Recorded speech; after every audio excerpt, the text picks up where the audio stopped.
پادکست آگاهی دهنده سرمایه‌گذاری ملکی، راهنمای شما برای خرید مطمئن در دبی. سلام به همه همراهان همیشگی عزیز.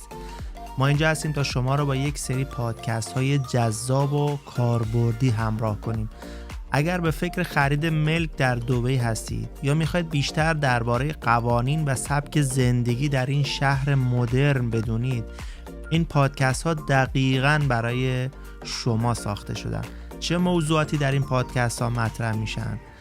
یک، قوانین خرید و فروش ملک در دبی، از روند قانونی خرید ملک گرفته تا نکات مهم برای سرمایه گذاری، همه چیز به زبان ساده برای شما توضیح میدیم. سبک زندگی در دبی. دبی فقط یک مقصد برای خرید ملک نیست، بلکه یک سبک زندگیه. از بهترین مناطق مسکونی گرفته تا امکانات رفاهی و فرهنگی، همه چیز را بررسی میکنیم. نکات طلایی برای مهاجران. اگه تازه به دبی اومدین یا قصد دارین به این شهر نقل مکان کنید، ما شما رو با قوانین اقامت، کار و زندگی در دبی آشنا میکنیم.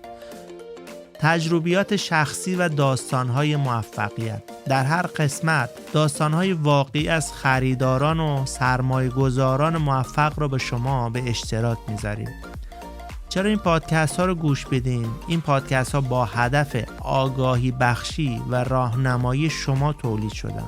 ما تلاش میکنیم تا با اطلاعات دقیق و بروز تصمیم گیری شما رو در زمینه خرید ملک و زندگی در دبی آسان‌تر کنیم. همین حالا مشترک پادکست های ما بشید و همراه ما باشید.